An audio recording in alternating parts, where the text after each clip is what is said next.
जाति पूछ के नहीं धर्म पूछ के मारा। कहाँ लड़ा ये लोग, कैसे वोट मिलेगा हम लोगों को, कुछ सोचना पड़ेगा। ऊपर से पंगा अलग हो गया, अमित शाह ऊपर से पंगा अलग हो गया। वहां से भारत को बैकअप करके लाया और लाते लाते उसने 3 महान युद्ध भी किए, 1962, 1965, 1971। कई आर्थिक मंदियां झेली। इतना सब कुछ झेलने के बाद कांग्रेस भारत को यहां तक लाई। अगर जातिगत जनगणना होगी तो क्या भीमराव अंबेडकर के बलिदानों को व्यर्थ नहीं माना जाएगा? अगर जातिगत जनगणना होगी तो क्या समाज में उच्च वर्ग और निम्न वर्ग में असमानता पैदा नहीं होगी? क्या सामाजिक असमानता सामाजिक विभाजन का रूप नहीं पकड़ेगी? बड़ी तकलीफ थी ना आपको, जाति पूछ के नहीं धर्म पूछ के मारा था। अब खुश हो जाइए, आने वाले समय में अब कोई धर्म पूछ के नहीं मारेगा, बल्कि जाति पूछ के मारेगा कि किस जात के हो। पहलगाम में जो आतंकी हमले हुए, इसके पीछे किसका हाथ था हमें नहीं पता, लेकिन मनसा सबको पता थी कि भारत में धर्मों के बीच में दरार डालना है। पूरी कोशिश की कि दोनों धर्मों के बीच में युद्ध हो जाए। हमारे देश से कुछ हिंदुस्तानी जो अपने आप को हिंदुस्तानी कहते हैं, राष्ट्रवादी कहते हैं, उन्होंने भी ये खूब जोर शोर से ट्रेंड चलाया। बड़े बड़े नेताओं ने एक प्रवचन दिया, एक ही बात, जाति पूछ के नहीं धर्म पूछ के मारा है। अब तो आप लोग बहुत खुश होंगे, अब धर्म पूछ के कोई नहीं मारेगा, जाति पूछ के मारेगा। हमारे देश की जो भी राजनीतिक पार्टियां हैं या वैसे लोग जो अपने आप को राष्ट्रवादी मानते हैं, इस तरह की घटना जो आतंकी घटनाएं होती हैं, उनमें जो लोगों की जान जाती, जो हिंदुओं की जान गई, जो हिंदुस्तानियों की जान गई, उन जान से इनको कोई तकलीफ नहीं है। मौत है, ये जो परिवार के लोग बिछड़े हैं, ये लोग मारे गए, इनसे इन लोगों को कोई तकलीफ नहीं है। तकलीफ इस बात से है कि ऐसी घटना के बाद भारत में हिंदू मुसलमान में क्यों नहीं युद्ध हुआ, क्यों नहीं भारतीय सरकार बीजेपी सरकार ने मुसलमानों के प्रति कोई कड़ा एक्शन लिया, क्यों नहीं इसको भगा दिया गया। दुख इस बात का है, अगर किसी व्यक्ति के मरने से अगर इन लोगों को तकलीफ होती तो लड़ाई तो हमारे देश में जाति के आधार पर भी होती है। इस हमले में तो 26 से 28 लोगों की जान गई, लेकिन मणिपुर में तो सैकड़ों की संख्या में जाने गई, हजारों की संख्या में लोग बेघर हो गए। वहां तो कोई धर्म के नाम पे लड़ाई नहीं थी, वहां तो जातिगत असमानता के कारण लड़ाई हुई मणिपुर में 2023 में। लेकिन उस बात की तकलीफ किसी को नहीं है। लेकिन यहाँ पे आतंकी हमला हुआ, 2 धर्मों के बीच में युद्ध ना हुआ, तो इनको बहुत ज्यादा तकलीफ है महोदय। इससे ये बात स्पष्ट होता है कि देश में कहीं भी दंगे हो रहे हैं, वो जाति के आधार पे हो रहे हैं तो वो छोटे मोटे दंगे, हम आपस में लड़ रहे हैं तो वो छोटे मोटे दंगे, हम आपस में मर रहे हैं तो कोई बात नहीं है। जब धर्म के नाम पे हम लड़ते हैं तो वो बहुत बड़ी बात हो जाती है। क्या मौत भी धर्म और जाति को देख के होती है?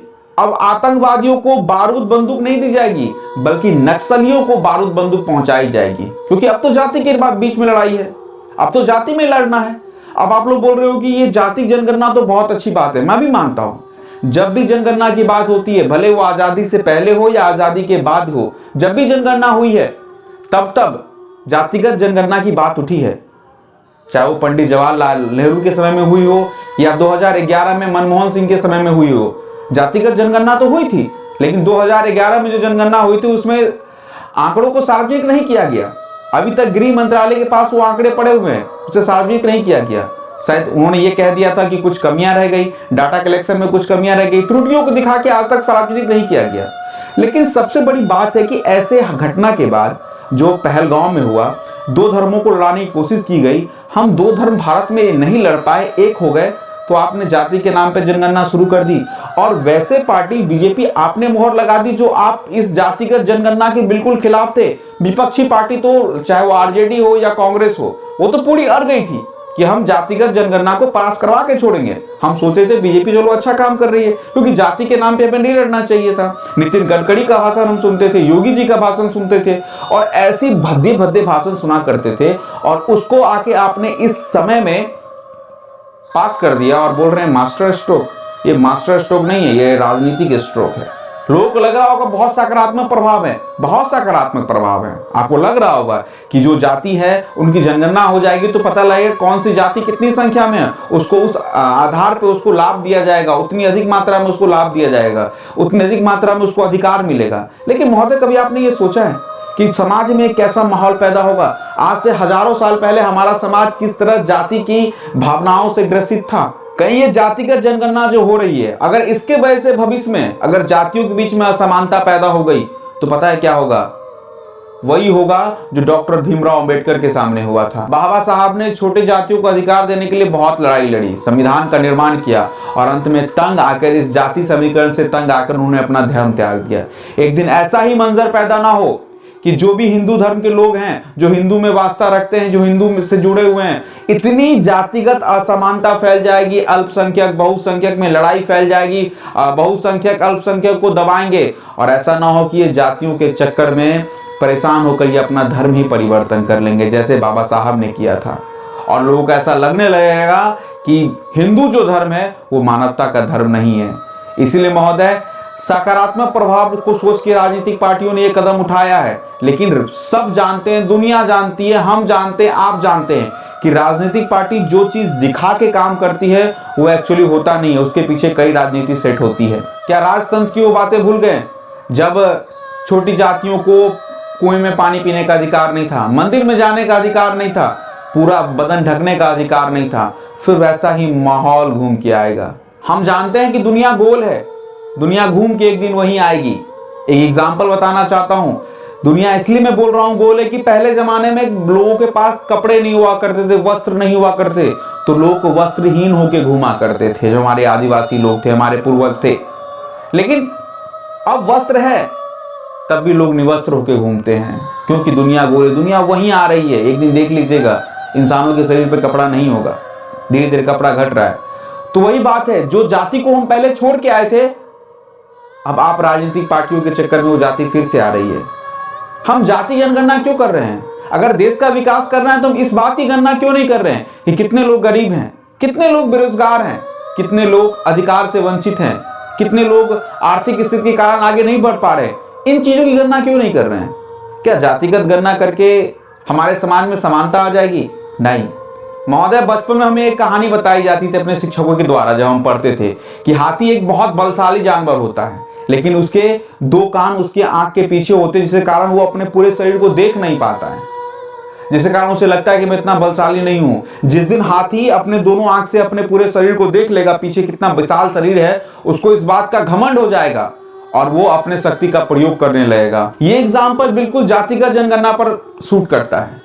जब जातिगत जनगणना होगी तो जो बहुसंख्यक जाति है उनको पता लग जाएगा कि मैं कितना शक्तिशाली हूं, और वो अपनी शक्तियों का प्रयोग करने लगेंगे, और ये अनेकता में एकता का देश एक दिन टुकड़ों में टूट जाएगा। हम धर्म के नाम पे लड़ रहे थे, अब जातियों में बंटने लगेंगे, और बांटते बांटते बांटते हम और आप एक दिन अकेले बच जाएंगे, और इतिहास के पन्नों पर सुनहरे अक्षरों में लिख दिया जाएगा कि भारत एक ऐसा लोकतांत्रिक देश था जिसका विनाश यहाँ के लोकतंत्र ने ही किया। इस पहलगांव आतंकी हमले के बीच में ही जातिगत जनगणना लाने का क्या कारण रहा होगा, पता है आपको? मैं आपको बताता हूं।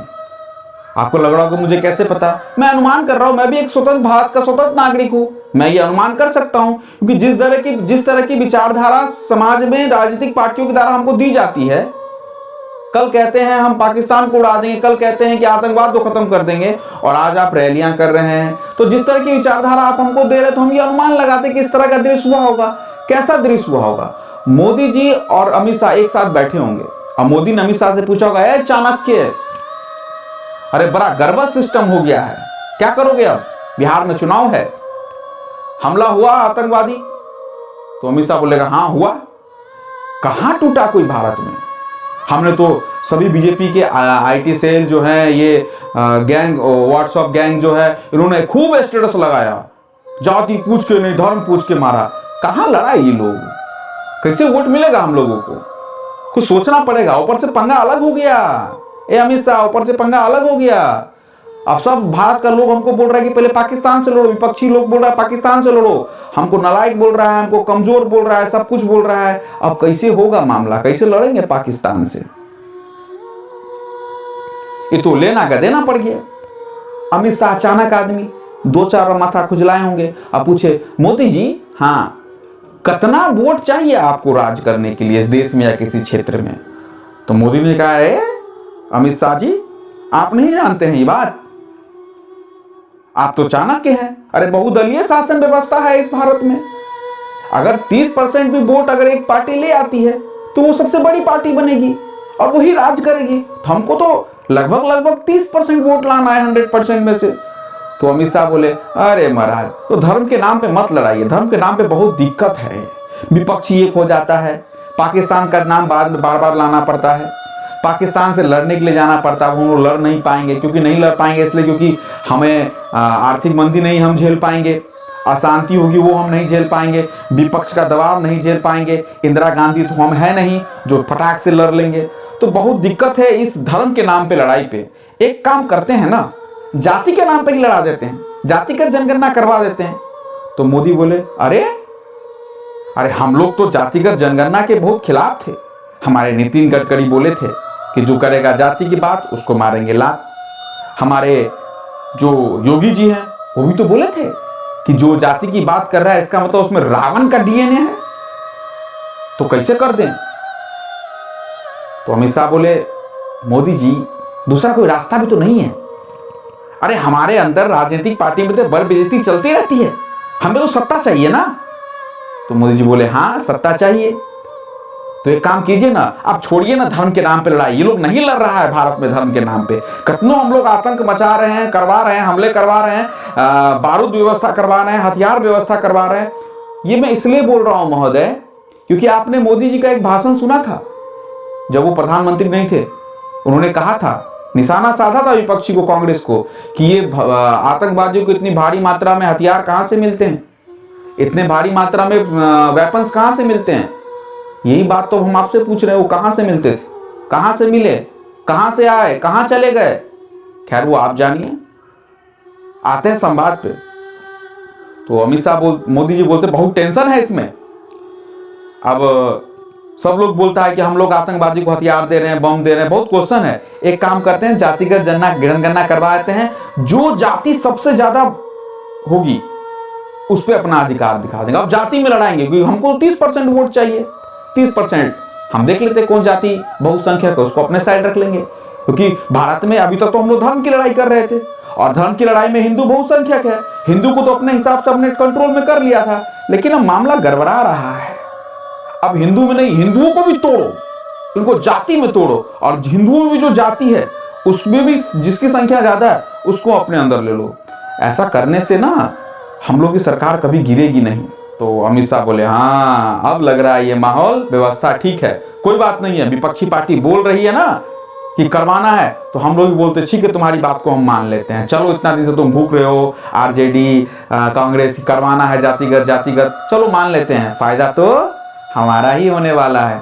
तो ऐसा प्लान रहा होगा बीजेपी के अंदर कि छोड़ो धर्मों को लड़ाने वाली बात, बहुत टेंशन हो जाती है, कुछ लोग मरते हैं तब भी नहीं टूट पाते हैं। अब जाति के नाम पे लड़ाओ, अंदर में तोड़ो, बाहर से बुलाने की जरूरत नहीं है किसी को, अंदर है ना नक्सली, उसी को पैदा करते हैं, उसी से फड़वाते हैं और राजनीति का माहौल चमकाते हैं। 30% तो वोट चाहिए, बहुसंख्यक को अपने साइड, अल्पसंख्यक जाए भाड़ में। ये राजनीति चलने वाली है भारत की। मेरी बात सुन के अभी बहुत बुरा लग रहा होगा ना, आने वाली जी, मैं जिंदा रहूं ना रहूं, आप रहो ना रहो, लेकिन आने वाले जो कुछ वर्ष है, कुछ दिनों के बाद, कुछ सालों के बाद ऐसा ही माहौल पैदा होने वाला है। मैं जानता हूं मेरी बातें बहुत इंसान को बुरी लग रही होगी, लेकिन महोदय बहुत एक हिंदुस्तानी होने के नाते बहुत दिल टूटा है कि इस तरह की पहलगांव में घटना हुई। हम हिंदुस्तानियों ने बहुत उम्मीद रखी थी प्रधानमंत्री से, एक भी उम्मीद हमारी नहीं पूरी हो पाई। हम जानते हैं युद्ध करना इतना आसान नहीं है, हम जानते हैं आर्थिक मंदी आएगी, विश्व में शांति रखना इतना आसान नहीं है, फिर क्यों आपने झूठा बोल बच्चन किया एक बार और आके बिहार के इस चुनावी मंच से। हम भारतीय हैं महोदय, बहुत सेंटीमेंट है हमारा इन लोगों से। जो असली राष्ट्रवादी लोग होंगे उनको आहत पहुंची होगी, उनका दिल दुखा होगा, इसीलिए ऐसी बातें बोल रहा हूं महोदय। और जो बीजेपी के लोग हैं वो कांग्रेस से अपनी तुलना करोगे आप लोग, आप कांग्रेस से तुलना करने लायक हो। कांग्रेस ने अपने जीवन काल में 3 बड़े बड़े युद्ध झेले हैं।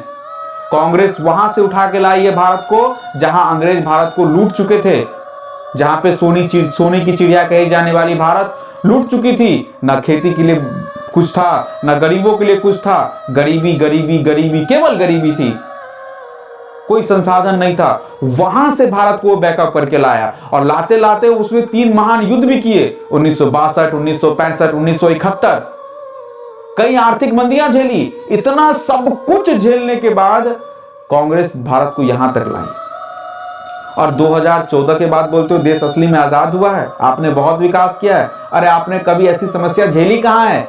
एक सन 1999 में कारगिल युद्ध में, उसके बाद कब समस्या झेली है ऐसी? आई तो एक समस्या, बोल वचन करके निकल गए।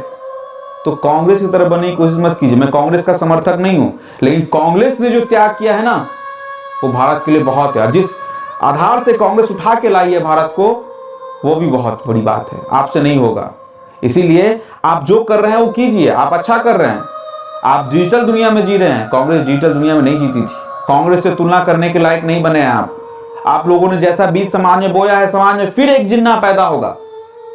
लेकिन एक बात याद रख लेना, आपके द्वारा बोए गए बीज से अब कोई महात्मा गांधी पैदा नहीं होगा।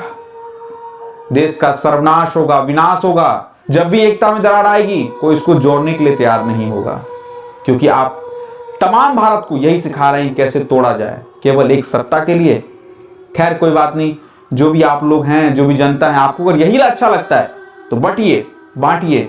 इससे ज्यादा मैं कुछ कहूंगा नहीं महोदय। अगर जातिगत जनगणना सही है तो इतने दिन से बीजेपी इसका कट्टर विरोध क्यों कर रही थी? अगर जातिगत जनगणना होगी तो क्या भीमराव अंबेडकर के बलिदानों को व्यर्थ नहीं माना जाएगा? अगर जातिगत जनगणना होगी तो क्या समाज में उच्च वर्ग और निम्न वर्ग में असमानता पैदा नहीं होगी? क्या सामाजिक असमानता सामाजिक विभाजन का रूप नहीं पकड़ेगी? ये आपसे क्वेश्चन पूछना है, आप अपने हृदय से पूछिए। खैर मेरी बातें आपको नहीं समझ में आ रही होगी। मैं एक शिक्षक होने के नाते यही बात समझाने के लिए आपको आया था। नहीं, समझाने भी नहीं आया था, अपने मन की भावनाओं को आपके सामने व्यक्त करने के लिए आया था। जातिगत जनगणना आप समस्त भारतवासियों को मुबारक हो महोदय। जय हिंद।